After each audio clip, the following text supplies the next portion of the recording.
मछली ले लो मछली, ताजी ताजी रसीली मछली ले लो। चुड़ैल रामू को अपनी जादुई मशीन में डाल देती है। बहुत सी मछलियाँ बाहर निकलने लगती हैं। एक एक करके नागलोक से बाहर जा रहे हैं। एक बार की बात है, एक गांव में एक औरत मछलियाँ बेच रही थी।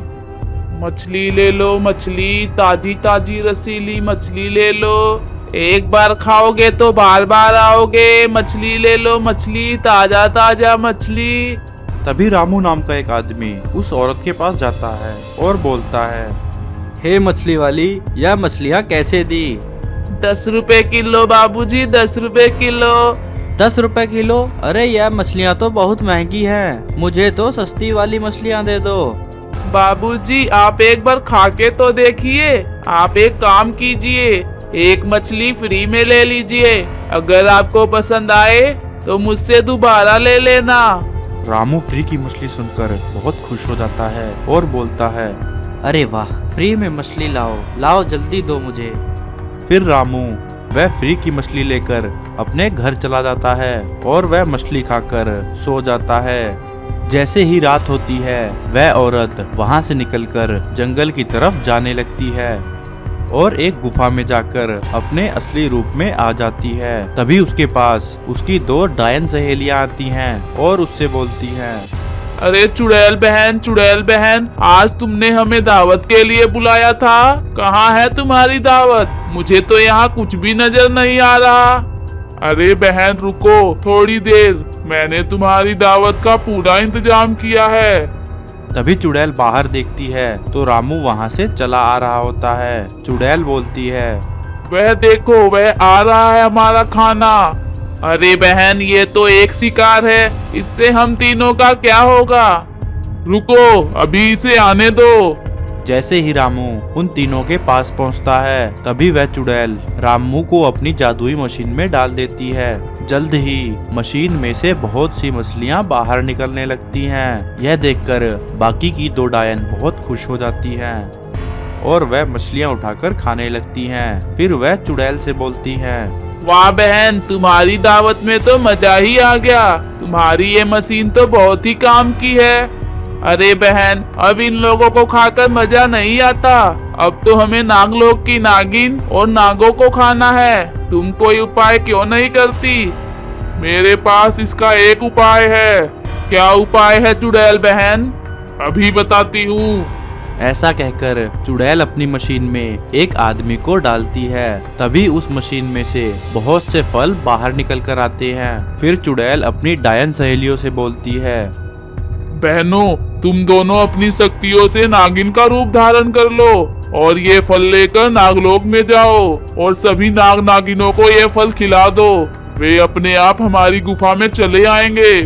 उसकी यह बात सुनकर दोनों डायन नागिन का रूप धारण कर लेते हैं और वह फल लेकर नागलोक चले जाते हैं और वहां के सभी नागों को वह फल खिला देते हैं। जैसे ही रात होती है, नागिन देखती है कि नागलोक के सभी प्राणी एक एक करके नागलोक से बाहर जा रहे हैं। तभी नागिन को शक होता है और वह उनके पीछे निकल पड़ती है। वह देखती है कि चुड़ैल एक नाग को पकड़ती है और उसे अपनी जादुई मशीन में डाल देती है। फिर उस मशीन से बहुत सारी मछलियां बाहर निकल कर आती हैं और वह तीनों उन मछलियों को खाने लगती हैं।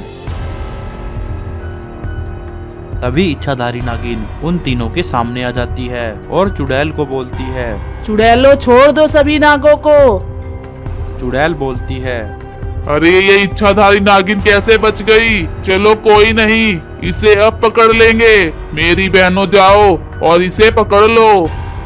जैसे ही वह दोनों डायन नागिन को पकड़ने के लिए आगे बढ़ती हैं, तभी नागिन उन्हें वहीं भस्म कर देती है। यह सब देखकर चुड़ैल बहुत घबरा जाती है और अपनी मशीन लेकर भागने लगती है। तभी नागिन अपनी शक्तियों से चुड़ैल के साथ साथ उसकी मशीन को भी वहीं भस्म कर देती है। एक बार की बात है, एक भयानक जंगल में एक इच्छाधारी नागिन अपने अंडे को लेकर भाग रही होती है। उसके पीछे एक चुड़ैल और भूतिया नागराज पड़े होते हैं। तभी भूतिया नागराज बोलता है, चुड़ैल जल्दी से इस इच्छाधारी नागिन को पकड़, वरना ये हमारे हाथ से निकल जाएगी। वो दोनों इच्छाधारी नागिन को घेर लेते हैं चुड़ैल बोलती है, नागिन, वो अंडा मुझे सौंप दे, वरना मैं तेरी जीवन लीला यहीं समाप्त कर दूंगी। जैसे ही चुड़ैल अपनी शक्तियों का वार नागिन पर करती है, नागिन वहां से गायब हो जाती है। इच्छाधारी नागिन वहां से भागकर एक गांव में पहुंचती है। वहां पर वह एक मनुष्य का रूप बनाकर एक घर में रहने लगती है और अपने अंडे की देखभाल करने लगती है। उधर चुड़ैल अपनी शक्तियों से एक माचिस प्रकट करती है। वह माचिस चुड़ैल कालिया नागराज को दे देती है और बोलती है, कालिया राक्षस, ये लो माचिस कार, तुम इस माचिस पर बैठकर जाओ और उस नागिन को उसके अंडे के साथ इसमें कैद करके ले आओ। उस अंडे को पाकर हम पूरी धरती पर कब्जा कर लेंगे। कालिया नागराज उस माचिस पर बैठकर इच्छाधारी नागिन की तलाश में निकल पड़ता है। उधर उसी गांव में इच्छाधारी नागिन छुप कर रह रही होती है। उसी गांव में एक बहुत ज्ञानी साधु बाबा रहते थे। उनका एक चेला था जिसका नाम भोलू था। जब साधु बाबा को पता चलता है कि इच्छाधारी नागिन गांव में मनुष्य का रूप धारण कर रह रही है, तब वह अपने चेले भोलू को उसकी सेवा करने के लिए वहां भेज देते हैं। कालिया राक्षस जब माचिस पर बैठकर इच्छाधारी नागिन को ढूंढ रहा होता है, तभी उसकी नजर इच्छाधारी नागिन पर पड़ती है। कालिया नागराज गांव में जाता है और माचिस में छुपकर बैठ जाता है। जब इच्छाधारी नागिन माचिस के पास से गुजर रही होती है, तभी वह इच्छाधारी नागिन को माचिस के अंदर कैद कर लेता है। इच्छाधारी नागिन को कैद करके वह उस अंडे को लेकर चुड़ैल के पास काली घाटी की तरफ निकल पड़ता है। उधर भोलू यह सब देख लेता है। वो साधु बाबा के पास जाता है और उन्हें सारी बात बता देता है। हे साधु बाबा, हम नागिन को कैसे बचाएं? बेटा, मैं तुम्हें अपनी सारी शक्तियां दे रहा हूँ। ये शक्तियां पाकर तुम उसका मुकाबला कर पाओगे। साधु बाबा अपनी सारी शक्तियां भोलू को दे देते हैं। शक्तियां पाकर भोलू वीर मैन बन जाता है। तभी साधु बाबा अपनी शक्तियों से उसे एक शेर दे देते हैं।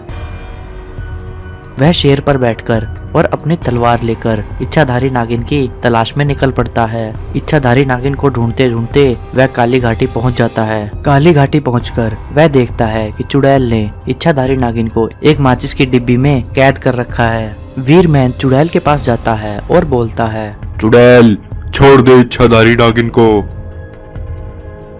ऐसा कहकर जैसे ही वह अपनी शक्तियों का वार चुड़ैल पर करता है, तभी वहां कालिया राक्षस आ जाता है। तभी चुड़ैल भी अपनी शक्तियों का वार वीरमैन पर करती है। चुड़ैल की शक्तियां अंडे से टकराते हुए जाकर वीरमैन को लगती है। चुड़ैल की शक्तियां अंडे पर लगते ही अंडा फूट जाता है और उसमें से इच्छाधारी नागिन की बेटी बाहर निकलती है। जब इच्छाधारी नागिन की बेटी यह देखती है कि एक चुड़ैल और कालिया नागराज ने वीरमैन को घायल किया हुआ है, तब वह क्रोधित हो जाती है। वह अपनी शक्तियों का वार चुड़ैल और कालिया नागराज पर करती है। शक्तियां लगते ही कालिया नागराज और चुड़ैल वहीं भस्म हो जाते हैं। वीरमैन इच्छाधारी नागिन की बेटी को लेकर साधु बाबा और इच्छाधारी नागिन के पास जाता है। अपनी बेटी को देखकर इच्छाधारी नागिन बहुत खुश होती है। साधु बाबा के पास पहुंचकर भोलू अपने असली रूप में आ जाता है। इच्छाधारी नागिन भोलू और साधु बाबा का धन्यवाद करती है। तो प्यारे दोस्तों, कैसी लगी आपको यह कहानी? ऐसी ही और कहानियां देखने के लिए हमारे चैनल से जुड़े रहें। धन्यवाद।